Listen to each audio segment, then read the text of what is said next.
Oh, this week is a different type of show than we normally do. It's all about a movie review or the movie The Secretary. But we're not movie reviewers. No, we are. We're reviewing movies. That makes us movie reviewers. Oh, look at there. We're not getting paid to review this movie. We're not sponsored by this movie, guys. If they want to sponsor me, they can. So in The Secretary, you witness this fun little relationship that builds between a character called Lee Holloway and then E. Edward Gray, I think is his name. And it eventually becomes more of a BDSM thing than professional. But it also has a bit of romance and all kind of fun stuff in it. But we'll dive right in, I guess. Yeah. Ready? Hut. I was reading your notes, yeah. I gotta go get my notes from the movie. She's got notes. She took notes. She was a good kid.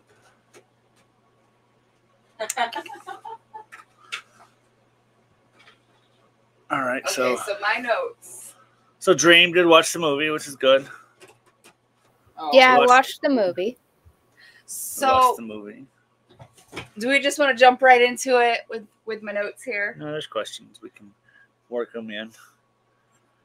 All right, so first impressions. The trailer, we watched it last night. After, obviously, but we watched the trailer. And the trailer doesn't really give it that feel. That it's like a BDSM movie. I mean, it does for a brief second because the saddle and carrot thing isn't there for just a moment. But for the most part, it just seems like a secretary and her boss. You know, we don't know he's a lawyer, I don't think, at the beginning of it. But, you know, it's just a movie about those two. Like, the trailer really doesn't give much away. Yes, The Secretary, a movie about a secretary. She honestly didn't know what she was a secretary to. She asked that lady in the bathroom what a paralegal. That's a different job. That's her job. Because she's a lawyer, that's a paralegal. He doesn't need a paralegal. He needs a secretary. Yeah, so a paralegal is somebody who handles all the legal paperwork, which is a step up from secretary and a legal assistant. So they're allowed to do certain things, but it has to be approved by the lawyer before it's sent out, since they are not a lawyer. Gotcha. And I see we've got eyes on us. Feel free to jump in the conversation. Hi, eyes. So, initial thoughts on how the overall movie dealt with the portrayal of BDSM. And did it align with your expectations of the movie?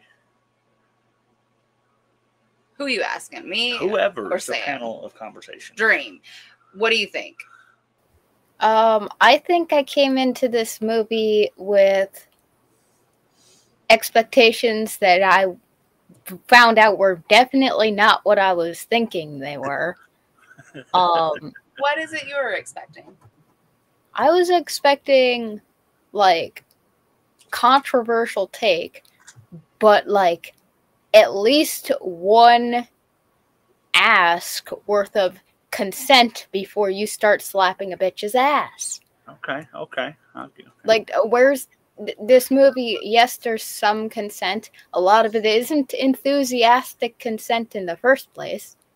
And like, sorry, am I going too far? Because I have. No, you're fine. You're fine. This is like your first take on it.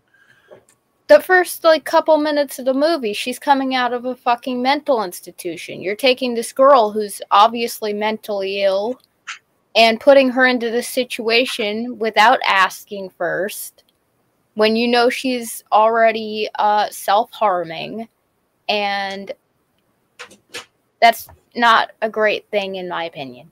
Okay. So, now, one thing I will say is he had no idea she was in a mental institution. That wasn't anything to discuss until later. Yes, so but if you walk in for a job, are you going to allow your boss to randomly slap your ass over a spelling mistake? Well, we'll get there. Well, that was developed later into their... Like, that wasn't a day one thing. That was a build-up. That was a definite build-up, because he says at one point, you know, I've let you get away with mistakes for a couple weeks now. So she's been there a few weeks to establish herself in the presence. And if you're around somebody 40 hours a week, you're going to build some kind of bond anyway. But Yeah, but 3 days in, and that lady walks in, and she's like, "You're a fucking submissive," and she takes all her clothes and stomps them into the ground in the first 3 days of working there. Well, there's explanation for that too. And that's 2 different scenes with the same lady Mm-hmm. that you're thinking of the right first thing she walks in and she figures out, oh, girl's a submissive just by looking at her, I guess. I don't know. And possibly because I had to look up some information on it, but that character is his ex-secretary that was waiting on a settlement from him. Now, whether that was a final paycheck kind of settlement or like, I don't think it would be a lawsuit, settlement. Maybe, I don't know. But either way, she come back to meet up with him about the settlement. And then she realizes there's already a new girl there. Mm-hmm. So. You guys have to watch this movie. I'm going to take and jump out there with my take on it. All right. I enjoyed it. There was a lot of like triggery moments for if you're an individual who has trouble dealing with the sharps, if you don't like cutty pokey things, it's not a good movie for you. If you have father issues, it's very triggering with alcoholism, very triggering with that. But the underlining portrayal of your dominant and your submissive, I do enjoy the way they showed it. I do enjoy the way they showed how she is submissive to him and how he is dominant. Now, I'm not going to say that it's necessarily like super healthy. He was kind of a mean, strong-handed dominant. I would have personally walked away from him. She had every opportunity to walk away if she had not enjoyed the treatment that she was receiving from him. So overall, I think it does a good job giving you a taste of what that lifestyle can be. But it also really, really does a good job representing relationships and how they can, like the relationship between her and her boyfriend. It could have been a great relationship for her to be in if she hadn't gotten the taste of having Mr. Grey in her life. She could have been a happy person with him. I feel like from what I saw. Why are you shaking your head? No, please add. Okay, so I just have to say that as a character, I fucking hate Peter. Not only is he oblivious, but, you know, she's very, very obviously not into him at all, even though she stays around because they were friends at one point. But it kills me, because the only thing I think when I see his face anymore is shitty sex and getting proposed to in JCPenney basement on his lunch break. Well, with a ring that could be bought for $12 upstairs. I see your point, but so many relationships started that basic and simple and turned out absolutely amazing. Me and you were friends. And then roommates. But when I put your hand on my ass, you know to spank me harder. Right. He didn't get that. I saw that frustration. But she didn't communicate that she wanted it like that to the boyfriend. We're looking at the time this is into. It's in 2002. But it was an 80s movie. Like, it's supposed to be. She's a typist. This is the 80s. This is before computers and stuff. Okay. Yeah, I gotta say, he knew what was up, because at the end of the movie, he's like, oh, this is a sexual thing? You just have your hands on a desk? That's a sexual thing. Asked if it was a sexual thing. which he knew. Yeah, he knew. You can't say he doesn't know. And so the book was written in 1988, so we're assuming that's where the time frame is now, in the 80s. BDSM's not a very prominent thing in the 80s. Mm-mm. So him knowing what to do if somebody just lays across his lap. No, but if you walk into a kitchen, the typical like husband-wife thing, you walk over, you slap the ass. That's been a thing for a long time. It's not new. That's just something that's gone on in life. You can find that all over the place in TV and anywhere. But doing that in the kitchen when you walk by playfully is different than how a lot of people approach sex. Especially in that time. Like I said, this is based in the 80s. Based in 1988 when the book was written. And they didn't adapt it forward, so it kind of sticks that same era to cover the typist and all that stuff. So, yeah. So I personally love. I call him Raymond because he was Raymond in what? Yeah. What role did he play? Blacklist. He's on another show that I thoroughly enjoy, and James Spader. It's really cool. What's his name? James Spader. James Spader. I just like the way he acts. He is the same guy in everything I've ever seen him in. I'm pretty sure it's all just one life leading up to Raymond and the Blacklist, because he's like the same person. Mm-hmm. His actions, the way he speaks, the way he talks, his demeanor, everything about him. And then he was on The Office for a little bit too. Robert California.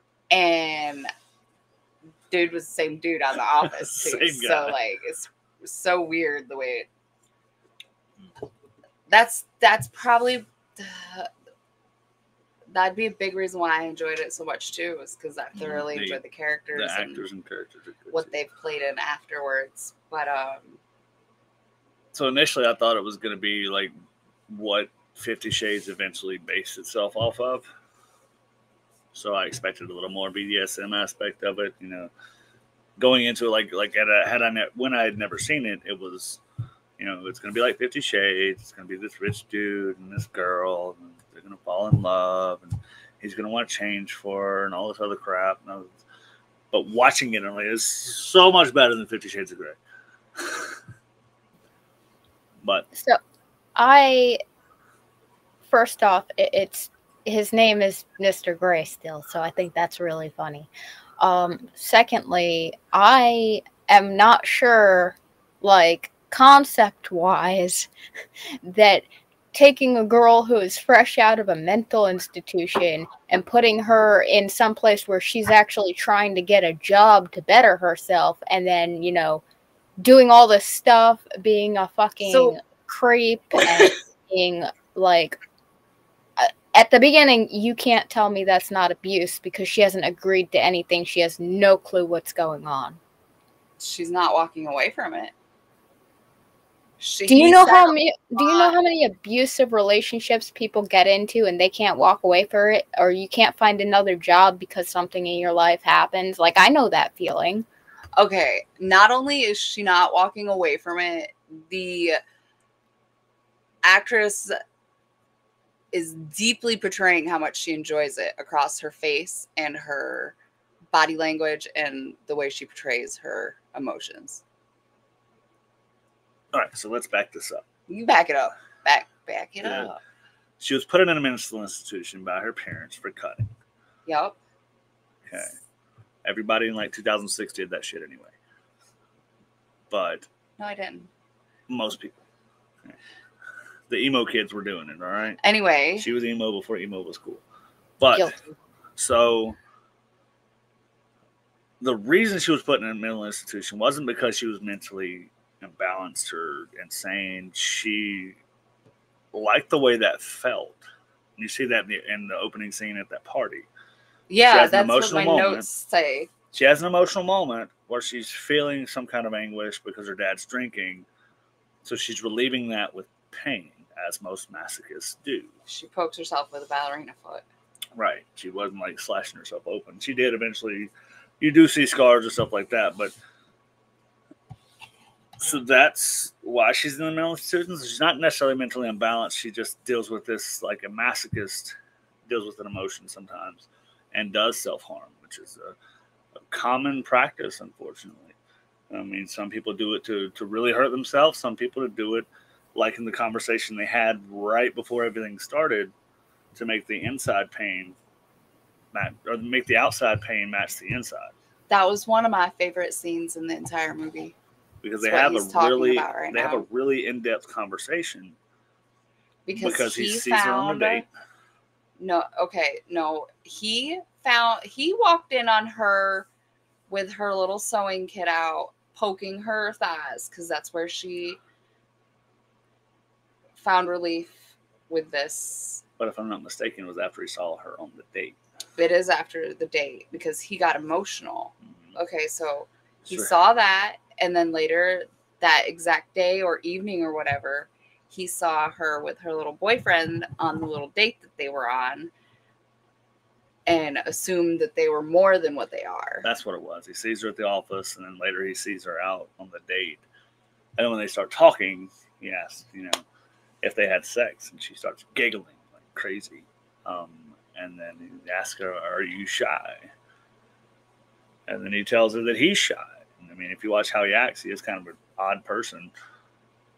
But that's where he leads to asking about the cutting and all that stuff.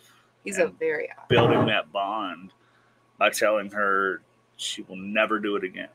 And whether that be because she may lose her job or whatever, he just kind of took a role to tell her something somebody probably should have told her before.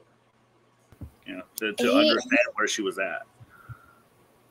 He told her, "You'll stop cutting," as a setup. Can you get out of here? As a setup for, I'm going to do this pain for you. And then he started doing it without asking her. And yes, she enjoyed it, but that doesn't make it consensual. Okay. So now, given, like I said, this is the 80s, kids were getting their ass beat at school by principals. When you go to a principal's office, they would tell you to put your hands and elbows on the desk bent over. In that era, you knew what was going to happen. So if you take the context of that era by understanding that that's what happened, to her growing up in schools, because it was the 80s, she was in her 20s. So, child of the 70s and 60s, corporal punishment was the thing. And that's how principals would always do that. Put your hands and elbows on the desk, bend forward. So being told that, she never asked why. She looked hesitant at first. She did look surprised after the first spanking. The first one hit. Like, oh my God, I didn't realize that was going to happen, but she totally should have. Fuck? At that point, though, she can reject consent. Right? Because consent doesn't always have to be verbal. It should be. It can't. It should be. There was no consent to reject. Do you know how many times I get my ass slapped at work? It doesn't make it right. Just because people do it does not make it right. Plus, you give blanket consent for everything. This spanking happened after. Okay, so this spanking that we're talking about happened. This first portrayed spanking happened after we had already seen that they had the dynamic built, that she was crawling across the floor to deliver letters in that submissive state. Was it? Yes, it was. That spanking scene was after she had this mental breakdown about which was shitty on Mr. Gray's part. He shouldn't have just up and stopped speaking to this Lee girl because she came to his house one evening to confide in him and then chickened out. She wanted him to bring that pain that she was seeking because she had a personal moment in her life that had her distraught. That after that is when she brought the worm into work and sent the worm off. And that is what she was getting the spanking for. Was it not? Was that not the first No. spanking? No. Nope, absolutely not. You got your time frame off. Which one was the first, and The how did first that was happen? the spanking, and it was because she mistyped a letter. Yeah, he circled it out in his red marker, and he's like, hey, read this letter out for me Red and tell me markers what or you've done. something else. We didn't talk about the red markers yet. So, to me, though, the conversation before, now, like I said, he probably shouldn't have spanked her ass. I said that last night we were watching. Okay, the first one was absolutely non-consensual. But damn. But the rest were absolutely consensual. Yeah, the rest were, like, because she wanted it. But excuse me for saying this, if you don't know what fucking BDSM is, and somebody goes around and makes you start doing this shit, and you're like, oh, okay, this person did this, now I think I like it, without them communicating what it is they're doing, asking if it's okay, and then continuously putting you in this dynamic without telling you anything about it. That's kind of like grooming at that point.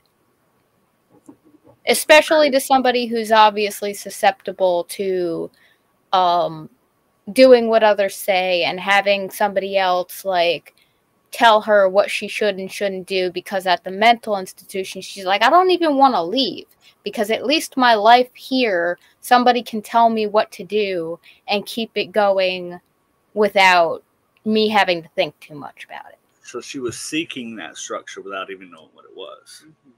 Thank you. She just didn't know what it was.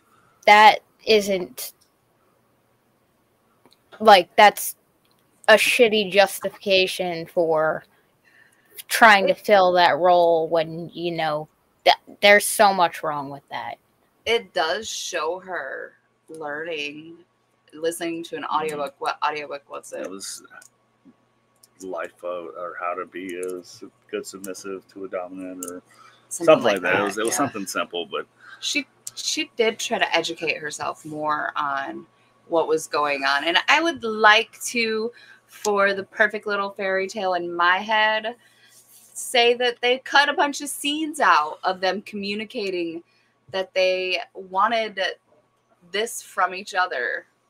Right. I mean, you look and the way he starts speaking to her is in that serious tone. At first, you know, of go fix this. I'd have walked out on that job. You know, but like he does that stuff. They have that serious conversation, and the next day, or the next scene, we don't know if it's days, weeks. There's no real time frame given. The only time frame you get is it's 3 days from the time she's sitting at the desk to the time that it's over. But from the serious talk and about the pain on the outside matching the pain on the inside, we don't know how much time goes between those. We don't know what else happened in that conversation. You know, you got to cut a lot of fluff out, especially in the 2000s. They were trying to maintain a certain rating, so they had the missed conversations and all those things. Yeah. You want to talk about scenes getting left out? What the hell happened between, yes, we're doing this spanking, and we might even do like the horse scene, but to have that clip at the beginning where she's all like, doom, and trying to do all that stuff, which was never shown again in the movie. I would like to know how they got there. Fuck all this other crap. There was a small clip. It wasn't much, though. No, it was of her and her secretary.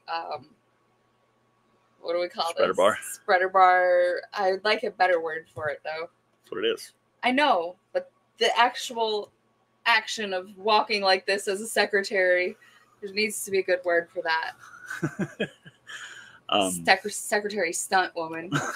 The secretary strut. That's right. Love it.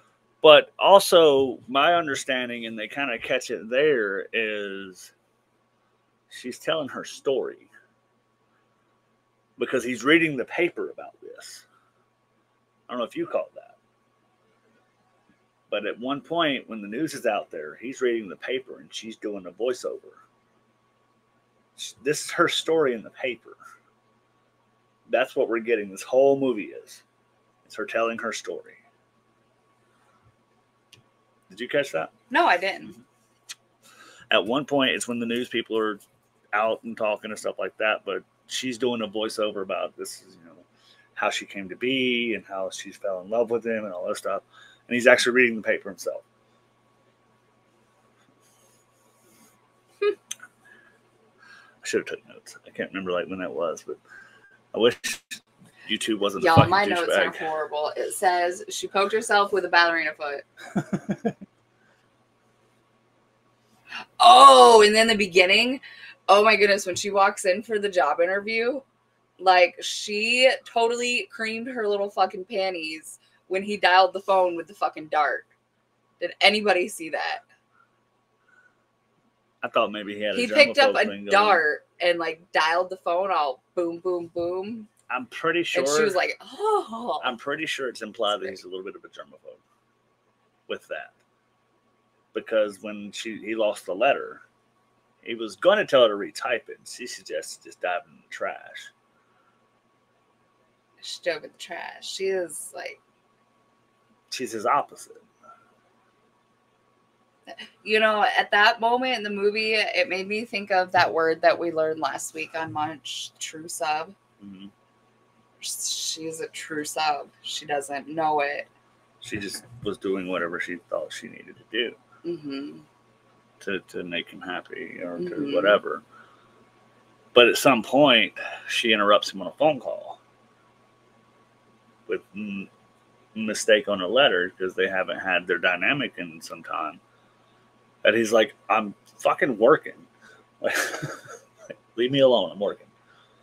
So to me, it feels like these BDSM moments or these sub-dom moments that are happening are almost like a cigarette break.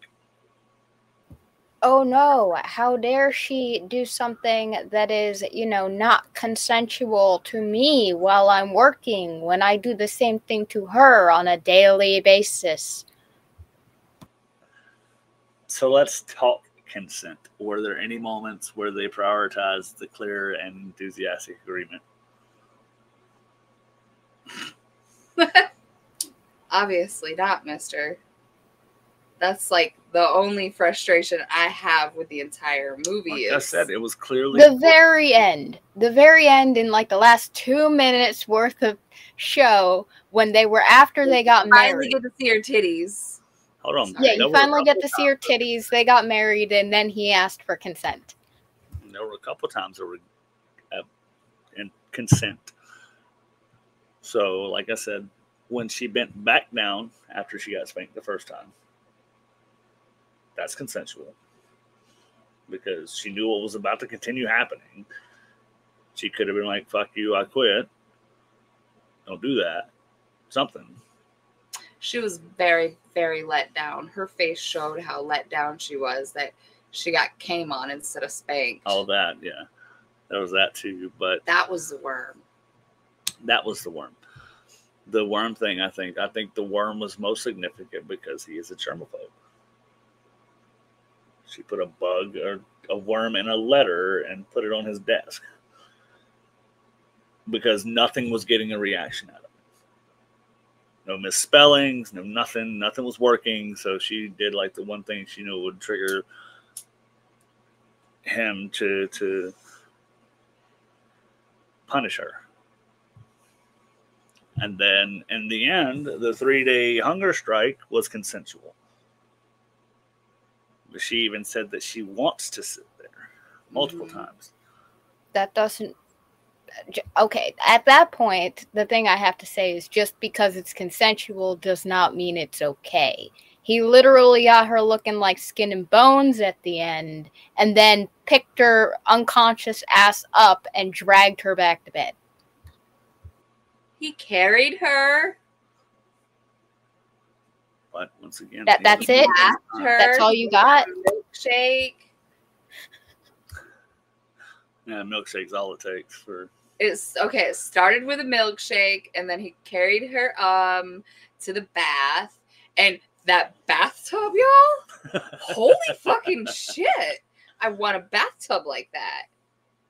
same on the bathtub, but he literally said, if you want this, you're going to sit here in your wedding dress and you're not going to move. She literally got assaulted part of the way through it and then went back to doing it and then pissed on herself several times because she couldn't leave. She could leave. She could leave at any moment. Tied down. She wasn't tied down, but that, again, like, she wanted mentally, she needed and wanted him to have full control of her. Is this healthy? It was a test of her submission. Is it healthy? Could be. Okay. Because, like I said, she was sitting there willingly. At any point, she could have been like, okay, this fucking sucks. I'm out of here. And found another person. She tried to find other people. Other people did come in and talk to her about it. But she just wanted to show her submission, her willingness, and her need and desire for him to come back and be in charge of her. What was the Bible verse? The only person she spoke to was her dad, because the Bible verse was something about your mind, but your body and soul are your own. Basically saying that you can do what you want here. And all she said was, "Thank you, Daddy." I mean, if someone wanted me to sit somewhere for 3 days, I'd fuck that. What about our amazing viewers? What are y'all thinking? Yeah, but I can't get the past, like, yes, you were told to do this. The man of your dreams just left you for 3 days. You got assaulted by somebody who was supposed to be your friend and fiance and whatever the fuck. Then you had to go take your ripped up wedding dress back to there, starve yourself, pee everywhere, and then wait until you were unconscious for the man to come back and care. When he finally read her story, I don't think he expected her to sit there that long. If he hadn't read her story, do you think he actually would have came back unless it was a work emergency? Probably Monday when the office opened back up. That's probably what it was anyway. It was a 3-day weekend, and he came back on the Monday night. So the reporters are there. There's a news article about it, and that's what he's reading, and that's what makes him go back. Is he's reading how she feels and why she's still sitting there. So he's like, this girl's fucking for real. I feel like he'd done that to several others. No, to several other secretaries. I mean, I took the note of that sign that he had outside of his office. It was a permanent sign that said secretary for hire, and he had a light switch in the office running to it. And not only that, is there was a few bulbs burnt out on this sign as well to show that it's been used and it's aged. So he's done this time after time. Because he does turn the sign off whenever he interviews her, and then when they break up or he fires her, he turns it back on. I just realized that. I didn't catch that. And not only you have to look at that sign. It's aged. It's been there a long time. It's been used a lot. But what makes me wonder, is this a part of his life, or is this something he stumbled into as well? So there's a lot of backstory that's there. Yeah, there's so much. There's a lot that's left to interpret. But there's one thing he said that was like, I made a mistake with you. And I wonder if that's, I made a mistake with you getting into this dynamic. I made a mistake hiring you, or I made a mistake with this job position in general. I think I made a mistake catching feelings, because he shows feelings a lot, even whenever he dismisses her. He says something and he's like, oh, fuck. They don't portray him showing these feelings to her, though. They portray him showing these feelings in solitude by himself. Because society thinks that doms are supposed to be hard asses all the time when they're with their sub. True or false? Huh. True. Same concept. It also shows a negative light of society on Doms too. Because he's supposed to be this hard ass the whole time he's with her, but when he's by himself, he can have emotions, he can have thoughts, he can have his own freedom without expressing them in front of her, without looking weak.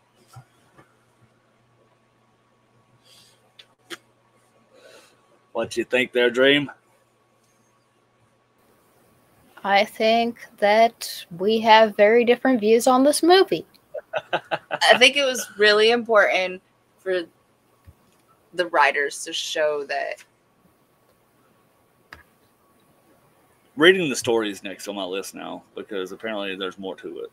Absolutely, but the writers to show that she was struggling with this self-harm thing. I really feel like that was a big part of the story and very important not to see in such a negative light, because she wasn't able to actually throw out her little sewing kit that she used to keep. She was very clean cutter, by the way, that she used to keep all her iodines and stuff in. She wasn't able to actually throw that out until after the spanking, if I'm correct. I'm pretty sure I noted that last night. Uh-huh. And he really is helping her see that there is another way to express these emotions, or however it makes the pain inside, or makes the pain outside match the pain inside. But because as we all know, BDSM is an escape for a lot of people. This is the equivalent of I'm going from smoking a cigarette to smoking a weed. A weed? A weed. How do you smoke a weed? I don't know. Ask the people who smoke it. Jen? So, okay. How many marijuanas have you smoked? All right, sweetheart. So it is totally different. Like, it's like going from smoking cigarettes to vaping. Yes. Weed's been around for a long time. We know it doesn't. But going from cigarettes to vaping, people say because it's healthier, but it's just as bad if you're not doing it properly. Smoking weed is still smoke inhalation. Just putting that out there. It might be a healthier form of smoke inhalation, but it is still smoke inhalation. Not enough to kill you. Still wrapped in a leaf. You could smoke it in a bong. I could be a cleaner smoker. That's on me though. But to me, like I said, she just found what she felt was a healthier way. And I think he took that chance on their dynamic with that conversation and that night together. He took a chance on showing her a different way. This bitch took a teapot, smashed it on her leg, which, yeah, I'm okay with that. But anyway, and then jumped in a chlorine pool. Yeah. Rock and roll. Live a little. Masochists. People that like pain will find pain. Here. Some people don't self-harm because they're sad. Some people self-harm because they like how it feels. She self-harmed because her parents were killing each other in the other room. They were just having a fight. He just shoved her a little bit. God. She was knocked out on the floor. He walked away. She was screaming, and I thought that she was going to get murdered by the daughter at that point. Right, I thought like she was totally gonna go pour that. I know. Water on her. I even asked, "Is she gonna go pour the water on her now?" You said, "Stay down, bitch." Ay. So, do you think it helps or hurts BDSM stereotypes? This movie, from my understanding of the BDSM community and people I've heard, it's very mixed reviews. Still, like we are here, very mixed reviews. But, I think. Oh, sorry. But it is far better than 50 Shades. I just still need to cover shit. So my opinion is, I think there's a lot of abuse in this movie. I really do. I don't like the dynamic, but the actual dynamic of getting into it, if the consent was given prior, is pretty decent. Like, that's it explains how you would grow into one of those dynamics a little bit. I think it was a little rough on the start there, but how it grew into it after time and getting to know each other, and maybe forming trust isn't the right word here, but forming trust between them. You know, it shows the progression of how something like that would work out. And it's not just, you know, the kinky toys. There was almost no toys in this movie.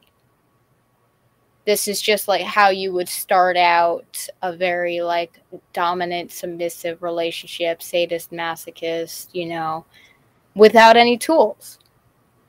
So whatever scene that he spanked her in, it wasn't like the first spanking. It had to be like the second spanking scene or something.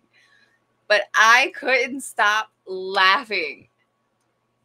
I was giggling my fucking ass off because the face that he made was so and then like you had this crazy fucking spank hand back here. That was the first one. And then like the sound wasn't adding up because like, you know, like you could tell he wasn't really spanking the timing, it just wasn't adding up. But you could tell that she did get spanked for real in some of them scenes. Mm-hmm. Like her ass moved across the desk, like, oh. So I looked up on IMDb the quotes and stuff like that, and this is the part that makes him go back when he's reading the paper he reads. In one way or another, I've always suffered, is what Lee says. I didn't know why exactly, but I do know that I'm not so scared of suffering now. I feel more than I've ever felt, and I found someone to feel with, to play with, to love, and in a way that feels right for me. I hope he knows that I can see that he suffers too, and I want to love him. That's why he goes back.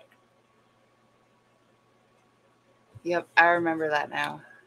I feel like we need to pull up a timeline for this movie, or we should have had one somewhere. I know, right? This is confusing. So this is near the end. This is right before he goes and scoops her ass up off the desk. He's reading that paper in his house, and he reads that part of the article.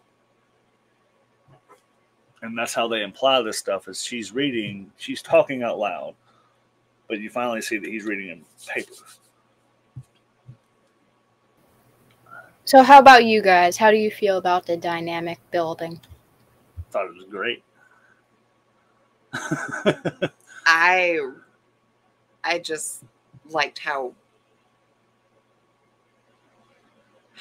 real the relationship with her and the fucking weirdo kid that he was just like hopelessly, I felt like he was just the hopeless kid that was ready to make the next move in life and would have done it with anybody. I'm not saying this is wrong. It's not great, but I just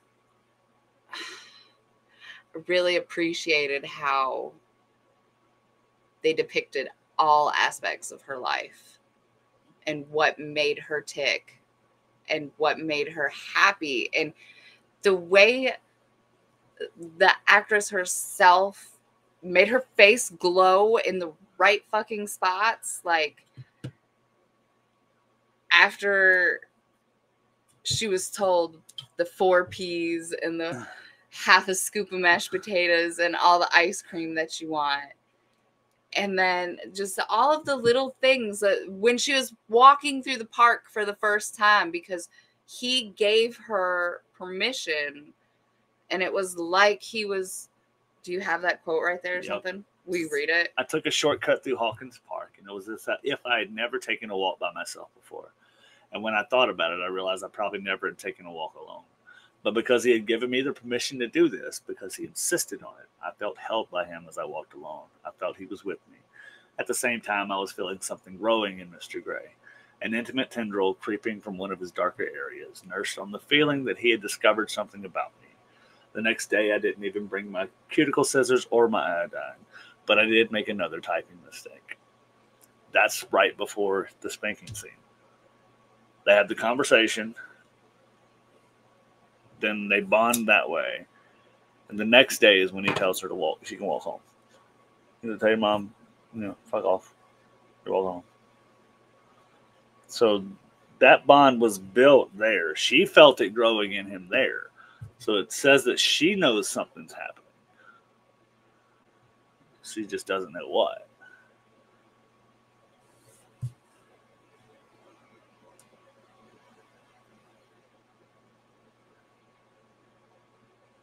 And it's fascinating. So I'm really reading these things now. So where it's talking about all the people talking to her on the other side of the desk, and they're actually understanding of what she's doing. Her doctor sits on the other side of the desk and says, "You know, Lee, there's a long history of this in Catholicism. The monks used to wear thorns on their temples, and the nuns wore them sewn inside their clothing. They're a part of a great tradition." So they're encouraging this. I thought that was the dad. No, that was the doctor. The dad, I did find that quote that I liked. Where did it go? "You are a child of God's holy gift of life. You come from me, but you are not me. Your soul and your body are your own, and yours to do with as you wish." That's what her dad says to her. I have a question. Do you have the interview questions that she did for him when she was asking for the job? On. Because that was something. I might be able to quote him without quoting. Hold on. So first, he wants to know if she lived. Fuck.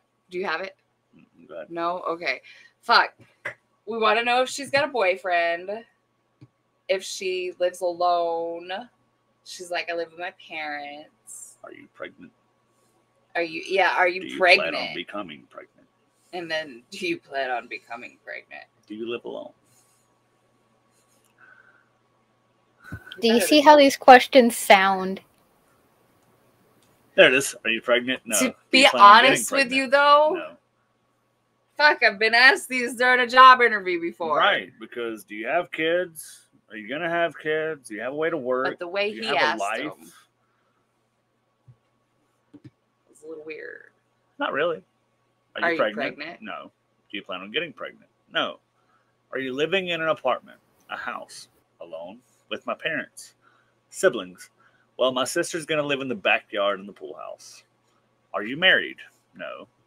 Have you ever won an award? Yes. What did you win an award in? Typing. Fairly standard. I mean, do you have reliable transportation? Do you have a house? Am I going to have to worry about you sleeping at the office? It is not do you standard. Do drugs? My standard questions. How many kids you got? Okay. Are you pregnant? Why would you start with, "Are you pregnant?" She's thin as... She doesn't look... You're also not allowed to say that on a job interview.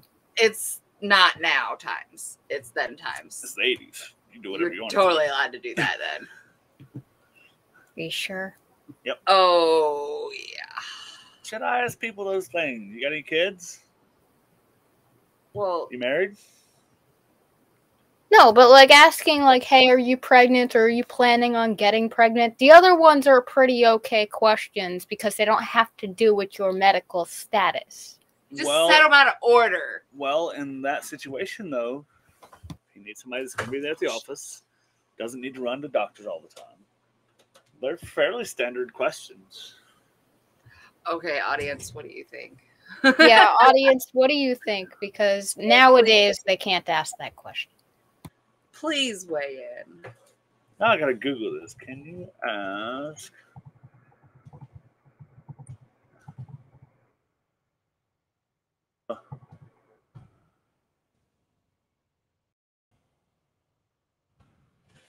Now I'm curious. Can you ask someone? Federal law does not prohibit employers from asking whether you are or intend to become pregnant. So you absolutely can ask somebody if they're pregnant. You can ask, but you can't have it weigh into your job. Says they recommend you don't. And you don't have to answer. It can't weigh into your job processing, and you probably shouldn't be asked that in the first place. It's discriminatory. It is. And even if it's not illegal to ask, for them to ask it on an application that is only for women is sexism. If I need somebody for a 1-year contract, I need to know if you're pregnant or if you plan on becoming pregnant, because if you're there for that year, then I'm not going to have you for 8 months and you have to pop out for the next 6. Well, you know, accidents happen. People get pregnant on a daily basis.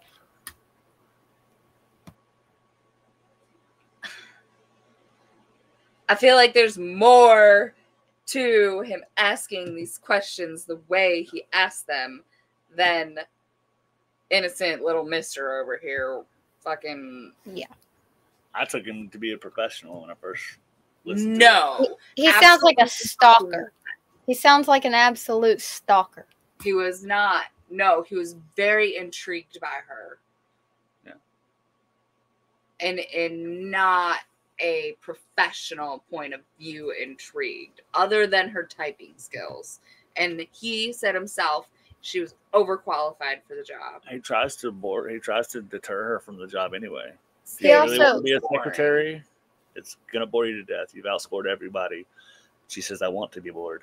Yep. Later on, he also says, "I lied about the job interview. I would have hired you either way." It's fair. Call me sexist, but if a hot girl comes in for an interview, I'm probably gonna hire her. If an attractive guy comes in for an interview, I'm gonna hire him because the girls need something to look at and talk to and giggle over. So, yeah. You know. Well, that's not what we're talking about. We're talking about him. I could go for either. And his light on the outside of the building for his secretaries. And then his secretary that he just fired or had confrontation between before she walked in. If I could show this movie to a person and cut out the opening scene and have them watch that, it would seem like standard practice. I want to know... What did he ask you when you interviewed? Look up at general interview questions. This job that I had down the road? Yeah, what did he ask you? Asked me if I had any kids. Okay, so are you pregnant? Do you plan on becoming pregnant? Do I want any?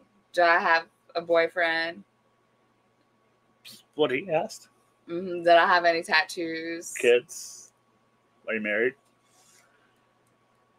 Do you have a reliable house to be in? Am I going to have to worry about you being able to come to work? Oh, transportation too. Yeah, he asked me about a car. Yeah, like same questions. No. Do you have kids? His intent was different, and you could see by the look in his eyes. I don't see it. Personally. You guys don't read body language enough.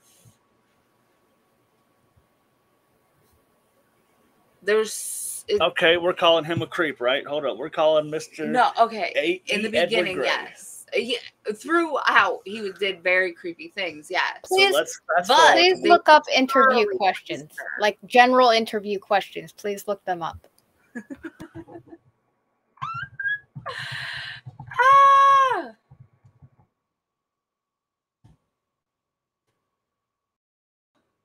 Oh, there's so many ads. Why are you leaving your current employer? How would your boss describe you? But see, these are like ideal questions. Nobody asks these. I don't ask these. I want to know the person. I don't care. Since when have you ever hired anybody? I've hired several people, miss. I ran a restaurant for like 6 years. I was an AGM at another restaurant. I was an AGM at another restaurant. You were an ATM? Can I get some cash? AGM, assistant general manager. So let's talk about creepy ass Lee. Oh yeah, she's creepy as fuck too. Yeah, she's fucking creepy. These characters are fucking creepy. I'm not attached to any of them. I couldn't get attached to any of these characters at all. To me, the movie shows a very realistic portrayal of life. Not this idealistic where a submissive comes in and the dominant says, here's your contract, read it over very well, and we're gonna roll on from there. It's like it's real life. Shit just happens naturally sometimes. It's grown. It's authentic. Methinks this isn't exactly natural. But like people always try to go, you should always get consent before kissing someone. Like, not really. Look, sometimes you just feel it and go for it. So I am one of those people who's definitely like, okay, you can just feel it out. You don't have to verbally ask for consent Yeah. because a lot of times it's like implied if somebody gets closer to your face, they want to kiss. If you get closer to their face, they want to kiss. Nowhere in this session at all, nowhere in the job description is it going to be like, hey, I want to beat your ass and pretend to have sex with you. Are you okay with that? I mean, I might start putting that in my interviews. But he's not pretending to have sex with him. No, it was just beating off. He just liked to beat off on her. But Didn't he say, bend over, pull your pants down, I'm going to fuck you? No. He said, I'm not. He said, are you afraid I'm going to fuck you? Oh, no okay, interest. I missed. Yeah, I think he interpreted but it. But then he comes on her. So, like, does he have sexual interest or no? You know, like, that, to me, that conflict, that did conflict right there. Yeah. It's not that big of a deal. I'm sorry. Did you get pregnant? No. Yeah. Am I going to accidentally get you pregnant? Possibly. He came on her ass. Very, very hard to get pregnant that way. On her back. And like it showed, back, yeah. Like, the But she wipes it off with a smile. Like, she looks disappointed as fuck. Because she didn't get her spanking. But then when she goes in that bathroom, she rubs that shit off. She's like, oh, fuck. That was hot. And then he had post-nut clarity. It was like, oh, fuck, that was bad. And then he fucking got rid of her. He stepped over a line that he probably made for himself. Because he didn't want her to be. It wasn't sexual. He had that boundary with himself, but there was something about her that made him cross that boundary. And that's why he got rid of her. It had nothing to do. How much of a brat she was with the worm. That was great. The worm thing was great, though. I still don't understand the worm thing, but okay. Like I said, I believe the dart thing and the worm and all that stuff, it's implied that he's a germaphobe. What about the markers? I love the markers. We haven't talked about the markers. The markers, I love them. The markers are pretty cool, I'm going to be honest. So he had like 12 red markers lined up on his desk at the beginning of this movie. And after he decided to hire her, he swiped them all across the desk into the trash can. It was so satisfying. No. He swiped them off after the cum scene. That was a part of his clarity. No. He wiped that whole thing away. That was the imagery there. He wiped it off. There was 2 for instances. He did that in the beginning of the movie with the other girl. Those were her markers. Oh, okay. I missed that part. Yeah, I know, because you weren't paying attention to the movie and I was having to tell you everything. You were over here playing a game. And I told you about it, but you were like, Anyway, at the beginning of the movie, he did the same thing. And I can't remember if it was after he decided to hire her or before, but it was at the beginning. You saw him do the markers in the trash can. And you're like, what the fuck is up with these markers? Oh, yeah. And then after he was creepy, like spying on her at the laundromat with her boyfriend. That was totally creepy. It really was. I don't know if he dropped off clothes. So like he had a reason to be there and he saw her. So he like stepped behind something to watch, which he did that a lot. He was such a voyager. Did I use the right word? Voyeur. A voyeur. He was such a voyeur. He liked to watch a lot. But after that scene where he got upset about that, he pulled out a marker out of his glove box and laid it on a seat next to him in the car. And then I didn't even see that part with the markers at the end and her. He swipes them away. So like he's got this weird fucking thing going on with his markers. He swipes them away. I kind of wonder how he got them back from the trash. Maybe he sent her back out there to find them again. If you want me to use the markers, then you're going to go get the markers. Certain that those are each and every mistake that she's made is a fresh marker. I wonder. To lay there on the concept too. On the desk, yeah. And maybe that's what it is. Maybe after so many mistakes, they're gone. That's a possibility too. Oh damn! Because this is a fun analyzation of because this movie. Maybe that worm was the last marker. Because he pulls it out of the drawer with the gold Yeah. He pulls it out of his drawer. It's a special drawer. Special drawer. He marks that one, and then afterwards he lets it go. So maybe a 12 strike you're out thing. A 12 strike you're out. How many times did he spank her in this movie? How many Sharpies come in those big bulk Sharpie packs is what the question is. This is the 80s. There was probably like 75 of them in a pack. Yeah, I wish I had a pack of Sharpies with that many markers in them. I like that. I like that concept. I have to use that, y'all. The fact that she goes into the bathroom with one of the letters that has her mistakes sharpened just so she can go get off on it. And then the ladies in the other stall.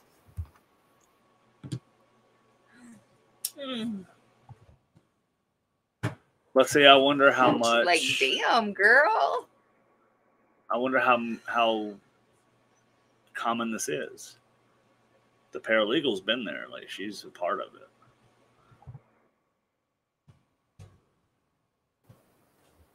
Yeah, the paralegal laughed at her in the bathroom the first time they conversed. Yeah, but that's... Okay, that's probably also because she knows what's going on. But sometimes there can be quite a dynamic between, like, the lawyers and the paralegals and then the assistant people. I know from personal, like, experience that can be a really shitty thing to have going on just from working in a place like that, but oh well. Different class. The Mean Girls Club. The Mean Girls Club. Yeah, no, when I worked, or when I was starting a job at that place, they fired me because my socks looked poor. That's why they fired me.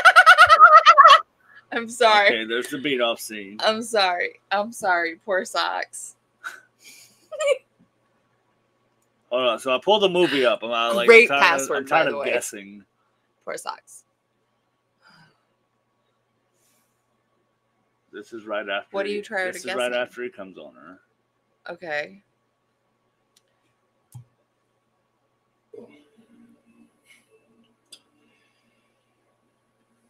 Can you hear that? Just barely. You hear that? Me too. So he totally dismisses her after this. He's like, go make my fucking sandwich, woman. But he tells her what she's eating.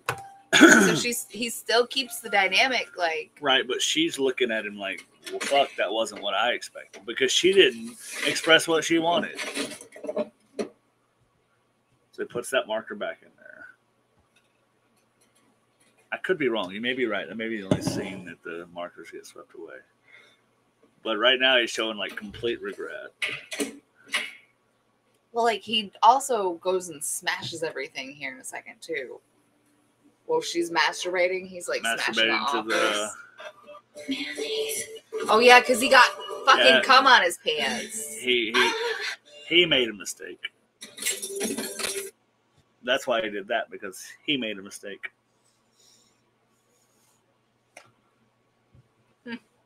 And he had a client that he had told her to send in anyway. So now he's got to sit there and talk to somebody with cum on his pants. At least he doesn't have poor socks. Oh my god. He sits behind a desk. Who's gonna know? But anyways, what the fuck is he smashing? Because when I was watching the movie, I thought he was smashing all of her letters that have spelling mistakes on them. It is. It is. And then that naughty picture that she gave him.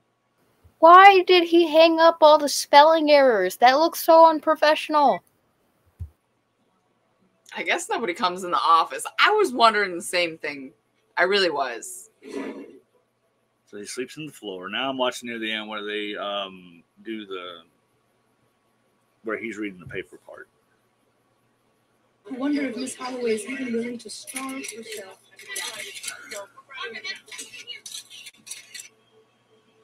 Oh. One way or another, I've always suffered. See, he's reading her article right now.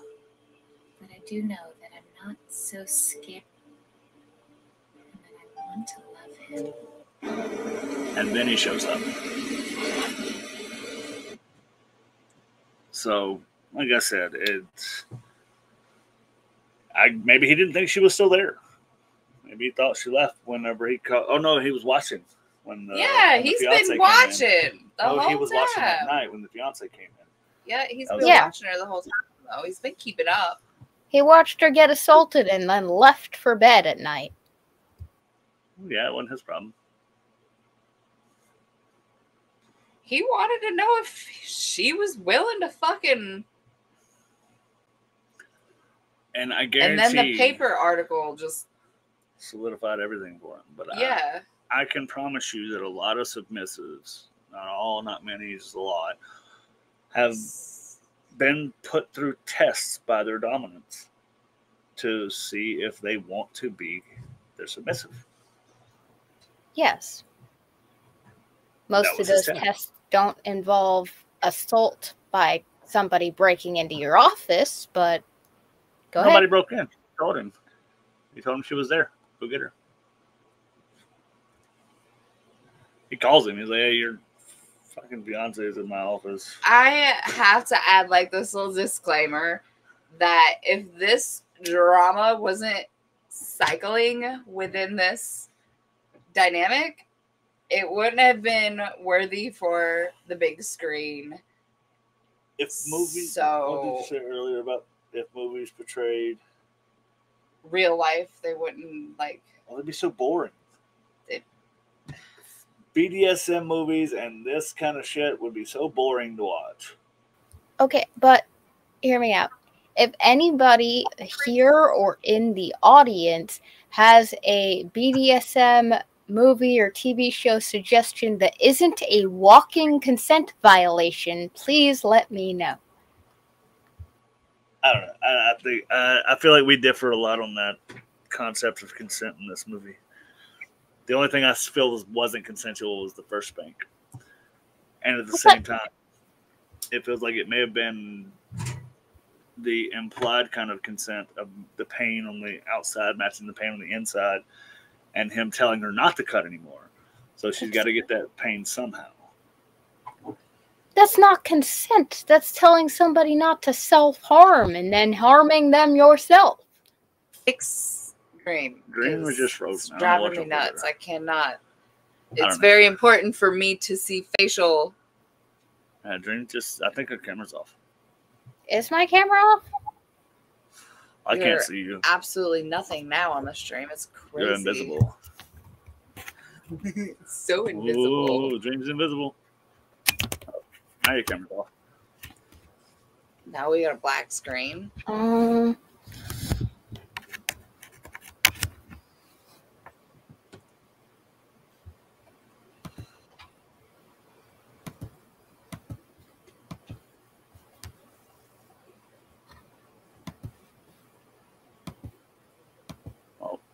Oh, yeah, your camera's just not working. We can hear you. Boo. I know.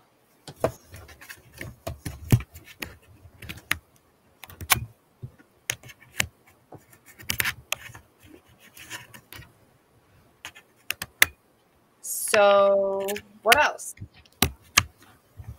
Because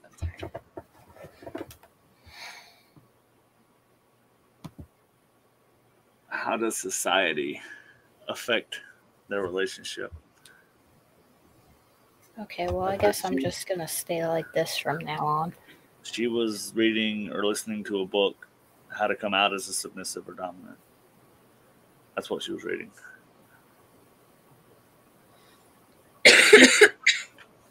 Which can be hard. Do what?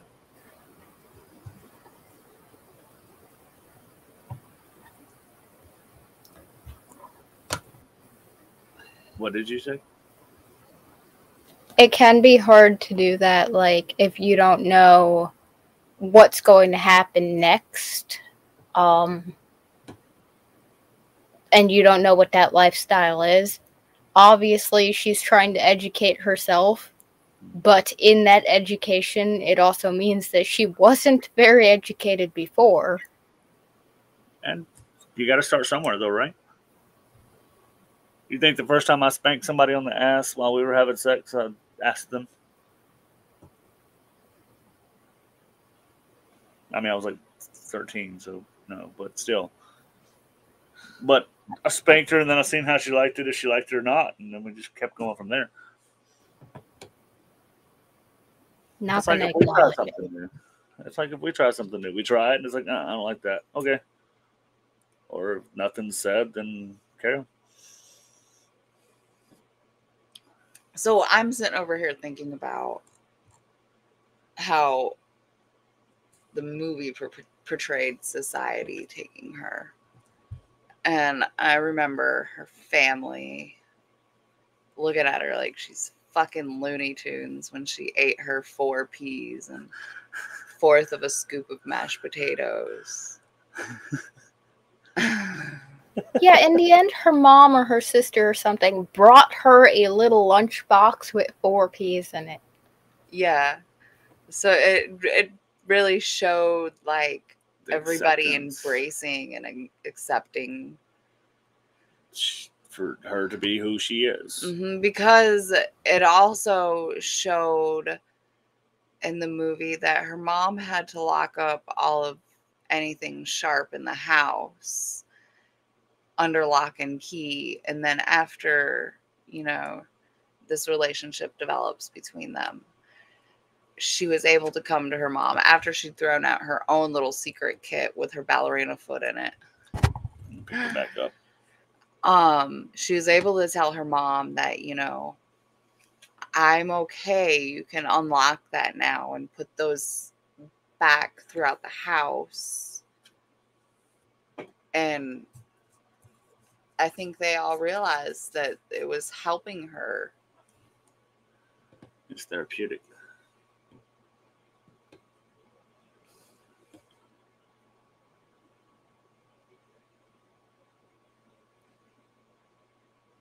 Fuck society and what they think, though. Yeah. Fuck society. Next question. Did at any point the movie portray good aftercare? The end. The very, very end.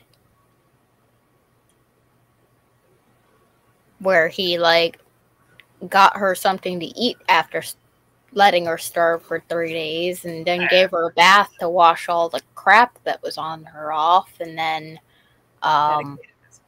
towel dried her with a tiny towel, which was pretty hot, honestly. I know, right? She was It was like, so the end, especially those scenes in particular, were like, that was my special treat for getting through the whole movie and not falling asleep. I got to see her titties, that awesome bathtub. So the point that I started to like this movie is at the very end when she just slapped him and he seemed to be stunned and then into it, and then they started to have a more switchy feel to their relationship after that, because she got a little bit more dominant than she was before, and then he started taking care of her, and then she's making up the bedroom rules in the ending scene. That's where I started to like it, because he's like, oh my god, I just realized something about myself. So part 2 is needed, obviously. Yeah, I need to rewatch this and really look at it again. We need a part 2 though. I want to see more of how they've grown, because oh yeah, that would be fantastic to do a follow-up with the same 2 actors. Because Maggie Gyllenhaal is still hot, and James Spader's still James Spader. I want to see how their relationships. But see, so something I missed in the conversation she had with... Does she have subs now? But the conversation she had with Peter at the laundromat. Says Peter asked her, some people, have to watch something as soon as they want it, for half a day. Yeah. And then you're more laid back folks who just, maybe they'll watch stuff when it's dirty. And she asked Peter, what kind are you? He says, I'm the type of guy who wants to get married and have a kid. And she says, I just wash my clothes when they're dirty. Like, it shows they're two very different people anyway. I mean, Then she and, takes his underwear and throws it everywhere. and fucked up of her, though, that nobody points out that she's cheated on her boyfriend the whole time. Mm-hmm. Because as far as Mr. Gray knows, they're just friends. They had a date, but they're just friends. I'm going to be honest. I also thought they were just friends for this almost whole movie until he asked her to get married. And she said, I don't know why I said yes. I'm not into him. There you go, see?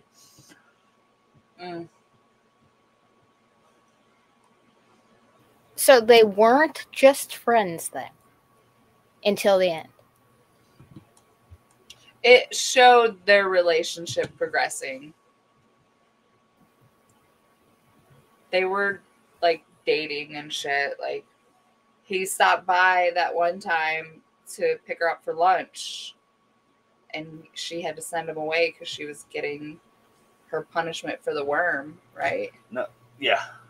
Yeah, but friends can take friends out to lunch too. And dates are... I don't fucking know. I don't know. It's implied at that point, though, that they're together.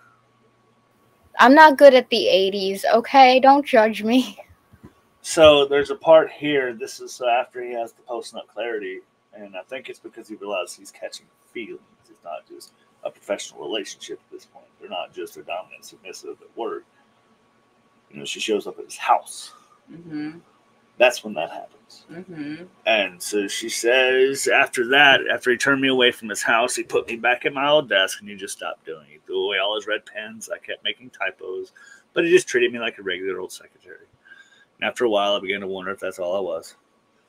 That's when she brats out with the worm. Mm-hmm. And that was fucking wrong of him. They should have had the discussion of what the fuck. She should never been wondering anything. So not even just that. The fact that she ran to his house, completely destroyed that her dad was in the hospital, and she was stuttering over her words and blah blah blah blah blah.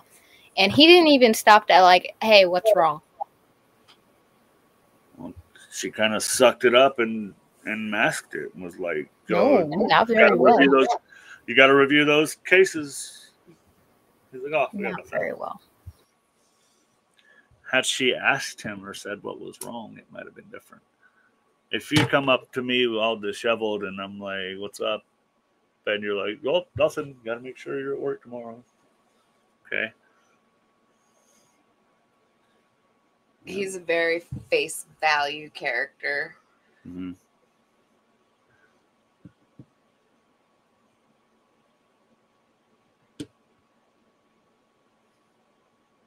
But yeah, it was clear she was still disheveled. Like I said, I mean, I may get a bad rep on this, but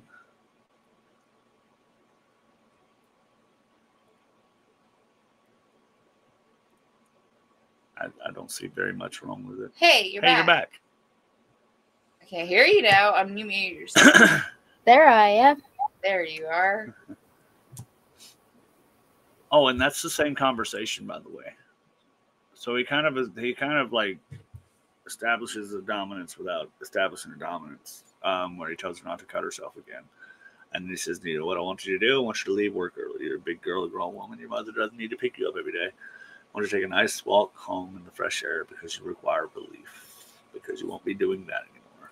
So at that point, he's like, instead of cutting yourself, go for a fucking walk. She says, yes, sir. Go touch grass. Go touch some fucking grass. Yeah, she's used to saying yes, sir from her therapist, too. Yeah, possibly. But I don't think I think the mental institution plays very little role in the whole movie. She's only sent there because she cut too deep on accident. She even says so. She says she slipped and cut too deep, and she's not sure how she misjudged. She's been doing it since 7th grade. Yeah. I am judging this movie from the point of somebody who knows all about that. And I think that we have two completely views because of that. Right. I get that. There's one point he talks about her scars, though. At the end of the movie, Yeah. Or she talks about her scars and how she feels. she talks about how she told him about every little scar. And each cut, each scar, each burn, a different mood or time. I told him what the first time was. I told him where the second one came from. I remembered them all. And for the first time in my life, I felt beautiful, finally a part of the earth. I touched the soil, and he loved me back. So, touch grass. Yeah, that was really weird to me that he put, like, fake grass over their bed or something. Like, literally put fake grass over the bed. But the grass was relief. When they first established this dynamic for the first time, that's what she did. She took a long walk home through the park, through the grass, and enjoyed that escape. So that grass was meant to be a reminder of the freedom and feel good. or he just needed a really fun spot for his pony play. Maybe, yeah. Could be just that, too. Like, maybe one of his Because she horses looked grass. totally fucking cute with a little saddle on her back and a carrot in her mouth. I honestly thought he was man. going to go, like, sit on top of her in that scene, but I was wrong. I would have petted the fuck out of her. I think the part of that scene, like, I wonder what scenes got cut, because I feel like the rest of that scene is him grabbing a riding crop and spanking her while she's like that. You know, like, it's a lot of that shit had to be cut out back then. 50 Shades, unfortunately, Man, really I pushed need the a envelope second for one. that stuff. I want to know where they're at today. I want to know. I just So we need a part 2 of The Secretary. secretary. Maybe read the book or something. Can we have like the secretary's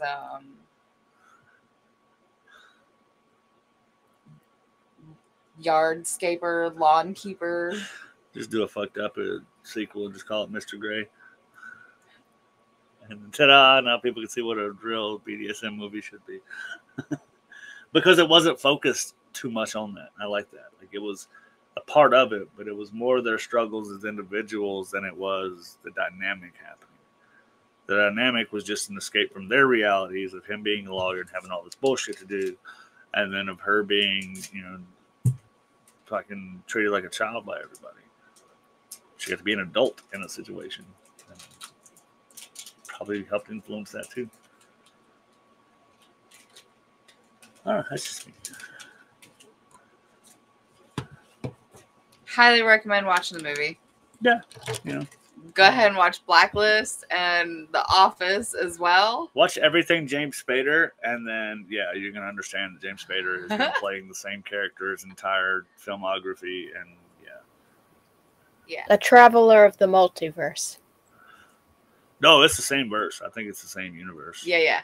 Absolutely. Like, same I am timeline. thoroughly convinced that when he leaves in the office, that's when Raymond began. Yep. Good stuff. As a matter of fact, Robert California was just a cover-up name anyway.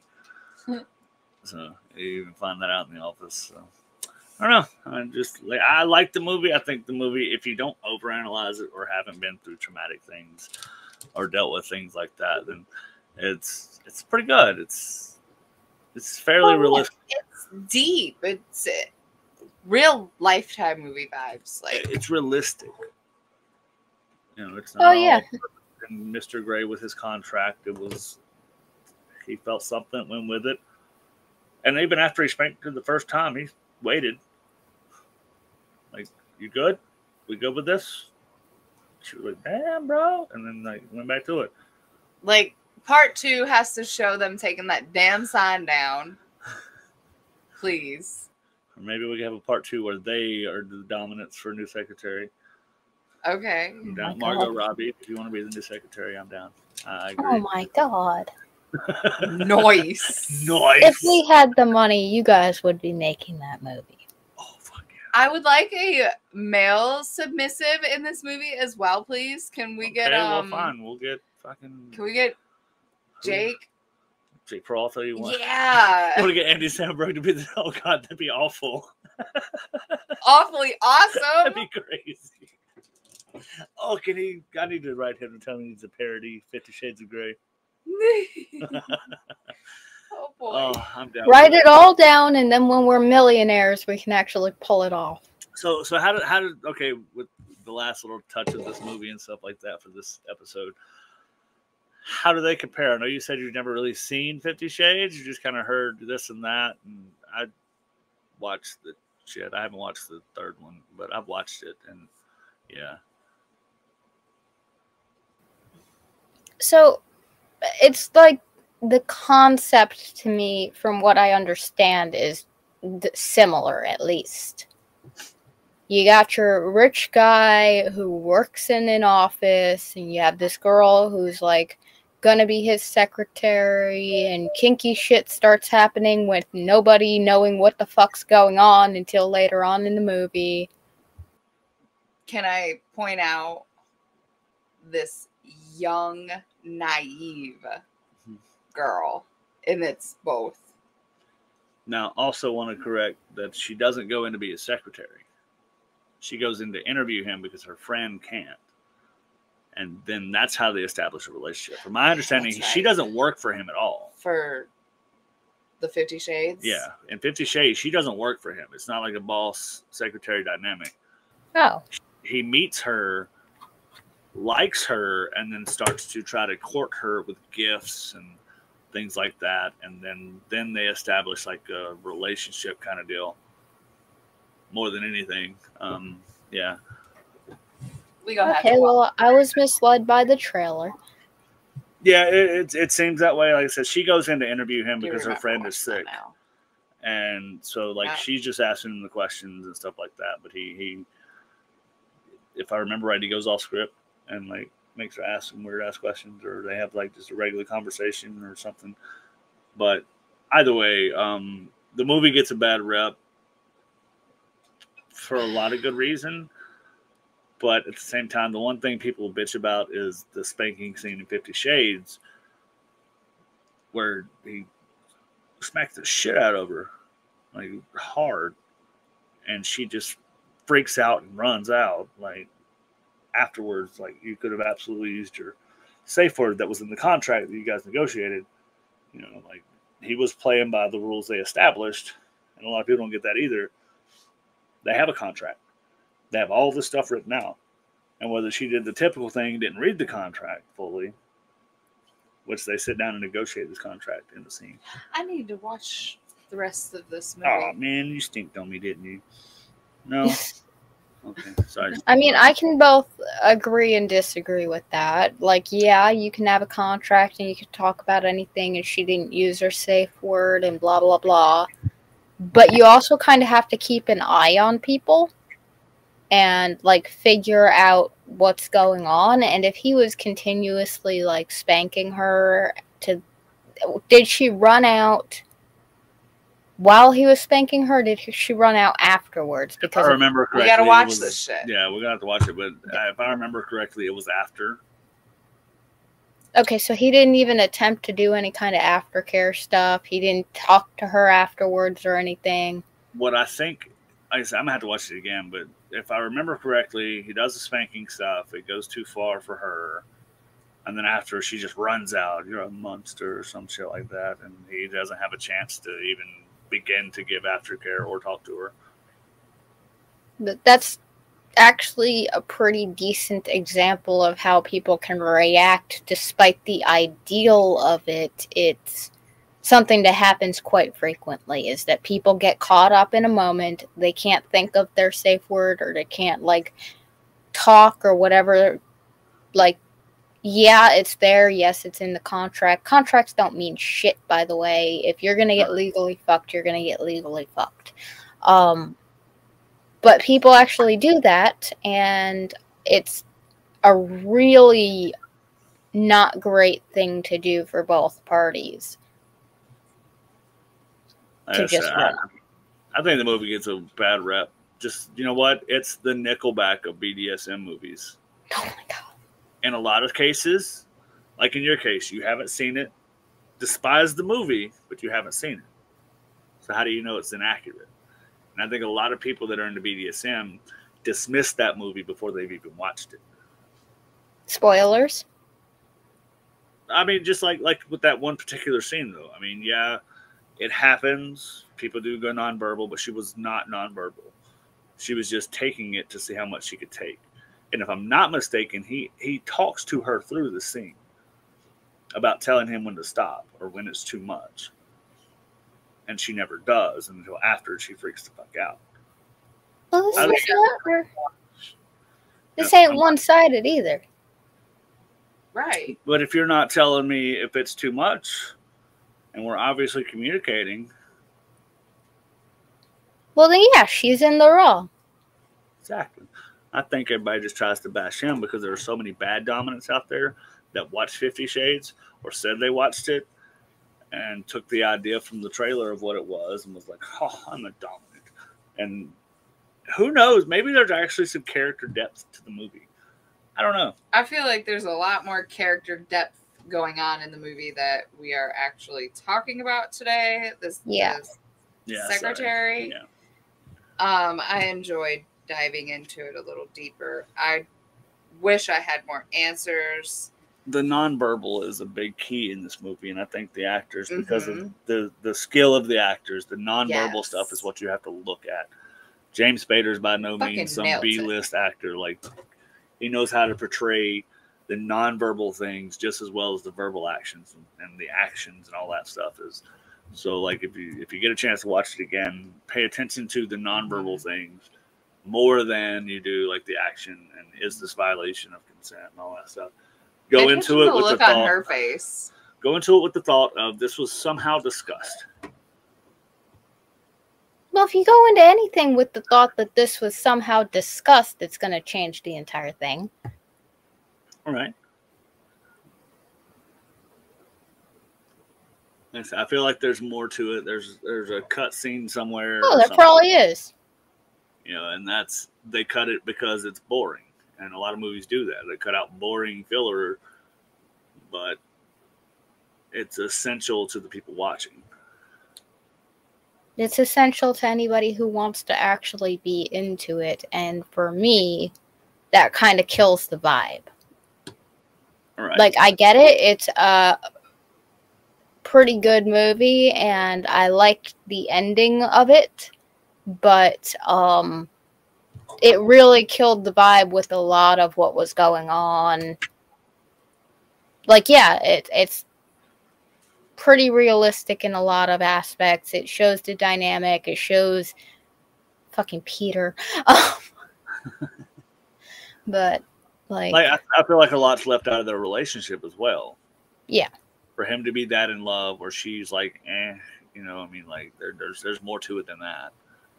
But then again, I know a lot of relationships like that where somebody is so in love and the other person's just like, fuck, whatever. Well, that's because it's a childhood crush and they both went to the mental hospital. They vibed. They vibed as friends, which they've been since, what, they were 7 or something? But they're mental hospital buddies now. Right, so, you know. They both had a mental breakdown. Yeah. But I do like the one part you did point out. Peter asked her, are you doing something sexual right now? And she looks up, does this look sexual? He's like, I don't know. Why don't you move your hands? Because I don't want to. That's it. Like, she's at that point, she's expressed that she consents to all this shit from start to finish. That's the end. That is literally the last 15 minutes of the movie.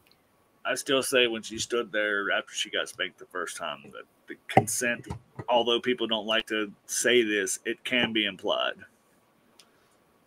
So I'm going to back it way the fuck up. Okay. So before any action takes place between them, before they even touch hands, the way he fucking spoke to her, if she did not consent to this type of dynamic, she would have left because, there were plenty of jobs. I mean, when she was looking in the job thing, there were plenty of jobs. He was so demeaning. Like, he told her that she sniffled. That's and Yeah, after making her like almost cry many times. You're sniffling because I'm making you cry, but you're not crying because I told you not to do that. And now you're not sniffling because now you're taking medicine for it. So it's even before that. It's after he sees them at the date, before they have their serious conversation. I've got to rewatch it so I can make sure I got my timelines right. But he just looks at her and he's like, when people come into this office, you're a visual representation of my Oh, business. it's because she cut a And piece the of her way dress off. You dress for is whatever disgusting. reason. I didn't Tapping understand your toe that. all the time and playing with your hair. You're either going to have to wear a hairnet or stop playing with your hair. She comes Another in with thing. a fucking Do you hairnet on. realize you're next always week. sniffling? And what's with your tongue while you're typing? Like, at that point, What he's was up with the dress? What did she do that for? a piece of myself for you, Mr. Gray, or something like that. Like, it was. She put it over the numbers of the typewriter so she didn't have to look at how many words she was typing. But the letter she types is the important part there, because she says it's like a piece of herself. Almost as an offering. Wow. There's a lot more depth to this movie than after we've discussed it. Yes. That if I watch it again, I'm going to be like, that makes sense. This makes sense. And in a way, it was like she was Get your offering friend away. herself to me. Or not to me, to him. Hello, buddy. I got a little stink bug on my shoulder. There's Ralph. He's a good guy. But I think, okay. He's there. Leave him be. So, but yeah, I think like it's nice to have these discussions because when I watch it again, I'm going to see a very different point of view. I'm going to pick up more than I picked up before. For sure. So I want to kind of say that if they... The beginning of the movie is important to understand a lot of what happens going into it. But if they had cut out the whole self-harm thing in the beginning, it would not have been as bad going into this, as vulnerable as she was. And I still, like I said, respectfully, I still have to disagree. I think it was because she's a masochist. I think it's because it felt good to feel what she feels on the inside. He worded it perfectly. The outside pain matches the inside. And it wasn't that she's mentally unwell, like we discussed earlier. People still do self-harm stuff because they like the way it feels, not necessarily because they want to hurt themselves. It's just one of those things. Some people do it for attention. Some people do it because they like to do it, and that's why they do it in places that are hidden. She just happened to get caught. I don't need you to explain it to me. No, I know. I'm just saying, like, in general, though, I don't think it had anything to do with her being mentally unwell. Is why she went to the mental institution. Her parents probably assumed she was trying to commit suicide and not just cutting herself. So that's what everybody does when somebody tries to take too many pills or cuts himself too deep or something like that. Is off to the psych ward. Yeah, I don't even understand, like, from that scene, like, how could you not just think, oh, my knife slipped? Unless there was a good reason not to think that at the moment. It'd probably been seen before. Her parents had probably seen her cut before, or she had been cut a couple times, like, oops. There's evidence all over her body. Yeah, I mean, it wasn't, so that may have been the last straw where they really thought she was suicidal. Whereas, like, when she first does it, though, with the little ballerina foot thing, you can see she enjoys it. You can see, like, and that's what I'm saying, the nonverbal things is you can see, like, the actress Maggie Gyllenhaal, like, she portrays it to show that she likes the way that feels. She's not trying to kill herself. She just wants to feel it. Yeah, nobody said she was trying to kill herself except for her parents or whatever. Right. But my question that I'm trying to get at here is more, if it's a bad thing to do all these self-harm things, and he's saying it's bad and not to do it, why is it okay when somebody else does it to you and you can't do it yourself? Not everybody's going to have that partner. Well, in that situation, I think his view on it was eventually, you know, if I'm doing it for you, it's not going to kill you. You're not going to bleed to death because you got spanked too hard. He's not cutting her. He's not doing anything like that. He's just making her feel the pain that she wants to feel without going too far or having the potential to have an accident. I beg to differ on that one.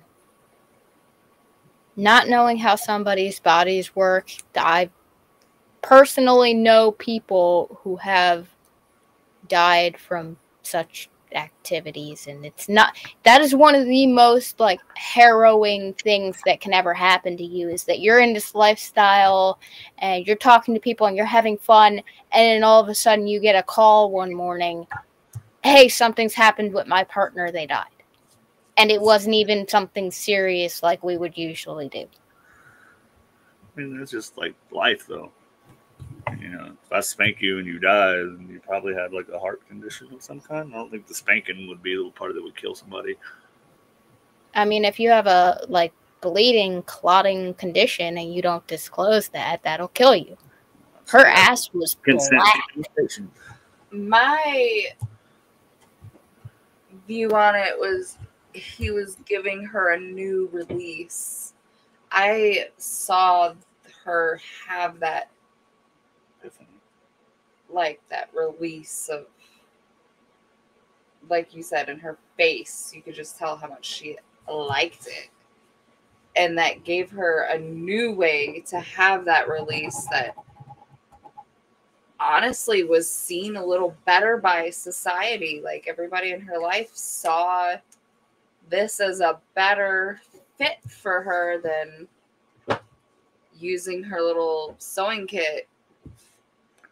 Because even the sewing kit, she was just poking herself. It wasn't to cause major damage. It was just to feel that little poke. That little with those sting. cute little band-aids under his backside. That was, sorry, that was pretty cute. But yeah, I think the movie overall does a really good job of portraying how realistic it can be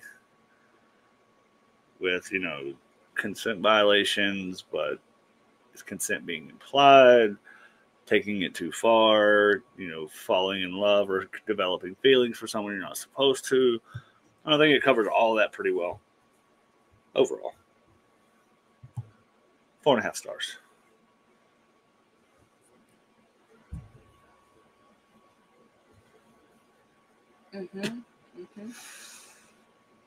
Me too. I think everybody needs to watch it for themselves.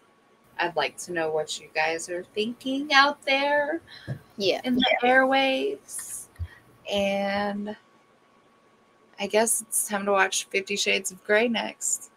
But I'd rather read the books. But apparently I have a short story of this to read. I feel like the books are probably going to be worse than the movies, because the movies were at least adapted by actual producers and movie screenwriters and things that know what works and what doesn't. The book is a fan fiction from Twilight, so yeah. So that's that. So we're combining Twilight with an amateur writer. For real? Yeah. It was started as a fan fiction for Twilight. It's like that meme. There's an entire meme, and it goes, "Still a better love story than Twilight." Right? Sweet. Well, I'm tired. I have to get up early. I appreciate you guys. I enjoyed this evening's lunch. And I'm curious what next lunch is. Well, we were going to do the game night, but I don't think Dream's got that all down pat yet, so. Dude, nobody's helping me with the game night, so the game night is not getting done. You know what? Hold on.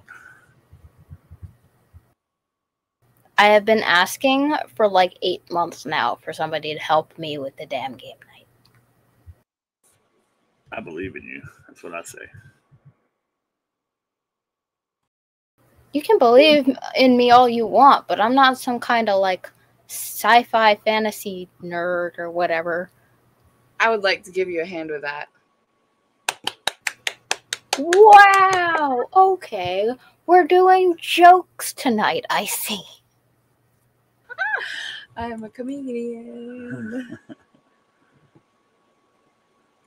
Looks like we might play Cards Against Humanity. That's what I'm looking at now. Maybe we'll have an online session of Cards Against Humanity.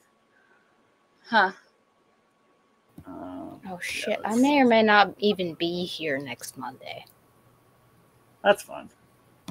I'm just trying to set up an account now, but yeah, let's see about that. We may end up. Let's kill the stream. But yeah, I think everybody should watch this movie on their own. Draw your own conclusions. In case it hasn't been made aware yet, be wary of the amount of self-harm that is in it, because it is quite a bit. It's only like 5 minutes. Yeah, okay. Every other 5 minutes. Yeah. What they said. Good night. Yeah.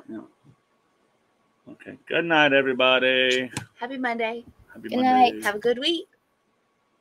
And go fuck yourselves. I wanna make it very fucking you clear. can't stop me, bitches. I'm not going